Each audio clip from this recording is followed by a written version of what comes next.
All right, y'all. So we're back. Just woke up from a nap. Crazy hair, I know. Sorry about that.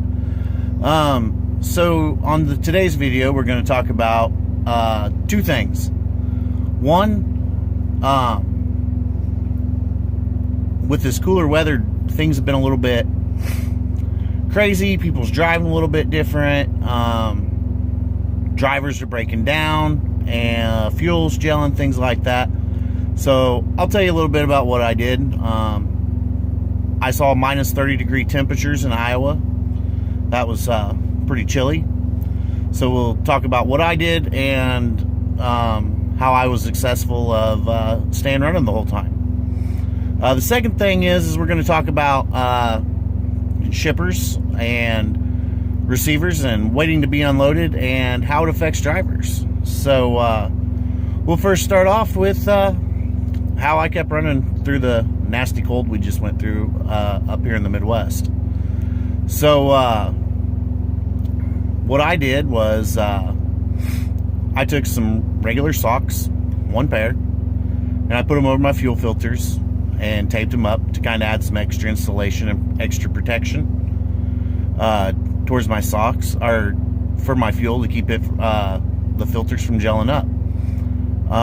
The other thing I did was I added half a bottle of Howes to each tank. After I did that, you know, I ran mostly through the night time when it was colder. That way I had more RPMs. My RPMs were higher and the truck was running, so made it harder for it to gel up. While there were people that did gel up while they were driving, that is possible. I'm not really sure what they did or what they didn't do. All I know is what I did, and it kept me going. So the other thing I did was I didn't put it on the truck, but I was prepared. I didn't have any more of the protectors for the guard, the little, basically it's mesh and vinyl, and you put it over your grill to kind of help keep some of the cold air out, help trap in some of the engine heat and stuff like that, to kind of help with your fuel problem. They didn't have any of that at the any of the Kenworth or Peterbilt dealerships I stopped at, so sold out. So I created my own using cardboard. Basically, I just found a big piece of cardboard, cut it to fit the grill, and was going to use Gorilla Tape and bungee straps to keep it in place. But I didn't go that route. Never really started having any issues where the truck was making any weird noises or giving me any reason where I was like, well, you know, I need to stop and do that right now. So I did not put that on, but I did have it in backup. But really, that's all I did was protected my filters and added the anti-gel, and then ran at night. Oh, the other thing I did when I stopped was I didn't use my APU. I idled the truck up. I think I idled up to about 900 RPM, somewhere in there, 900, 1,000. Yeah, I burned a lot of fuel, burned a lot of DEF, but I was able to still work. So that's what I did. It worked for me, and you know, hopefully that helps somebody down the road. Second thing I did was going to talk about is shippers and receivers. Currently, you may be wondering why I'm hanging out in the sleeper in the blanket. Well, it's cold. I'm trying to save fuel, so I kicked the APU on, and I got the front open so I can see if anybody comes to get me. And it's still a little chilly up here in the Midwest, so I'm hanging out under my blanket trying to stay warm. But anyway, so I arrived at my shipper to get loaded. I had a 3 o'clock appointment time this afternoon. It's currently 6:30. Yeah, 6:30. Still not even inside. When I checked in, there were several trucks sitting around. Talked to the guy inside. He said 18% is where they were at on the day for people to arrive on time. So I'm like, oh yeah, 18%. I'm probably going to get right in, you know. They don't have to pay attention to somebody that's late. Wrong. I checked in at about 1:30, 1:45 this afternoon, and still sitting here. So, you know, I was trying to make it home this evening, eat dinner with the family. Not gonna happen. I'll be lucky at this point to make it home. If they get me loaded in the next hour or two, by the time I tarp and everything, I might make it home by around midnight, maybe later. So yeah, people think, well, what's the big deal? You get paid to sit there.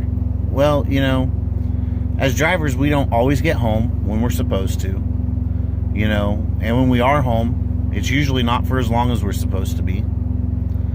And typically, I try to get home every week, every other week, and at least do a 34.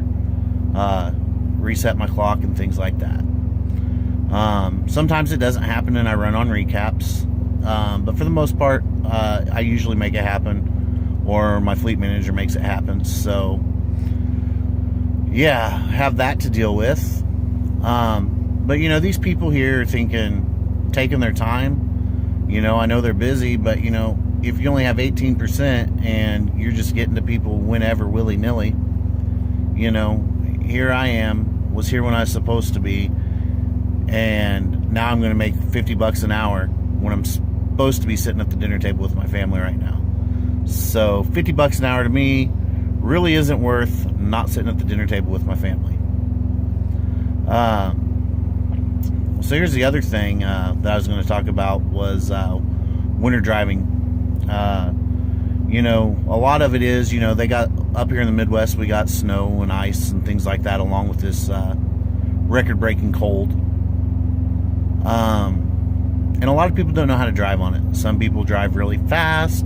Some people drive really slow.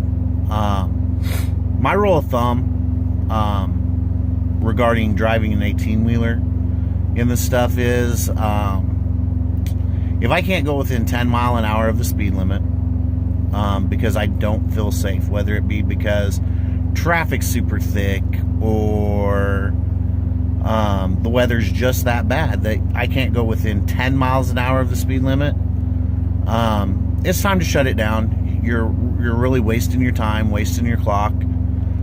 Customers are going to understand, hey, there was some really bad weather, driver had to stop, it wasn't safe to drive. I mean, at the end of the day, my two main functions here are, one, I go home safe, you go home safe, and everybody has a good day. And two is to get my freight delivered in a timely, on time, as safely as possible. Because if I'm wrecked, you're still getting it way later than you would if I had just taken it easy, stopped, waited for the roads to get clear, whatever. So last night I was driving, got caught in a lot of bad traffic, and so I pulled off, went and got a shower, got a bite to eat, kind of looked out towards the interstate, and I saw, hey, you know, traffic's not nearly as thick as it was. I got out, you know, the roads were a little bit slick, but I didn't have to slow down to the point where I was impeding traffic or making it unsafe for other people to drive around me. So I was able to go closer to the speed limit. I was able to do what I needed to do. And yeah, so, you know, if you can't go within 10 mile an hour of the speed limit, you know, you are a hazard. You are just as dangerous to the other people driving as the road conditions are. So if you don't feel safe, pull over somewhere, take a break, let the salt trucks come through. You know, adjust to your situation, you know, and if that doesn't work, always have a backup plan. You know, take another route where going slow like that isn't necessarily going to impede traffic, isn't going to make you a hazard to somebody. Because going too slow in a big truck, you know, 80,000 pounds, trying to stop on snow and ice, you know, it takes about 500 feet to stop when the roads are clear. Who knows how long it's going to take? And, you pop up over a hill, and there's this guy in front of you doing 40 mile an hour, and you're doing 60. That guy being overly safe, trying not to put their vehicle in the ditch by being overly safe, is now just as dangerous as the guy that's running 80 mile an hour, being completely unsafe whatsoever. So my advice is, if you can't go more than 10, if you can't go within 10 mile an hour of the speed limit because you don't feel safe in your ability to drive in the weather, or the situation's got traffic slowed down like that, whatever the case may be, I try to find myself a nice comfort zone. I don't particularly like anybody on my left. I like to ride in the right lane because, I'm going under the speed limit, so there's no reason for me to be out in the middle lane, no reason for me to be out in the left lane. There's no reason for it at all. So I ride in the right lane, keep my accelerator at a nice steady pace. If I feel it slipping, you let off, slow down a little bit more, and you continue on about your business. But so here I am, the speed limit's 70 mile an hour, I'm doing 60. Maybe that's a safe speed, maybe it's not, maybe I need to, and if I need to slow down more, then I'll slow down for a little while, and then when I find a safe place to stop, a rest area, truck stop, somewhere that has truck parking, my customer, if that's the next closest place, dirt parking lot, wherever I can safely and legally park, and I'm not going to get a ticket, towed, anything like that, I pull off, and day's over with. A lot of people don't do that. They just keep trying to push through, and you know what? Those are the people that's going to kill somebody. People die out on the roads all the time, whether it's somebody in a car making a bad judgment in driving in weather they're not capable to drive in, or an 18-wheeler not paying attention, different things. I mean, everybody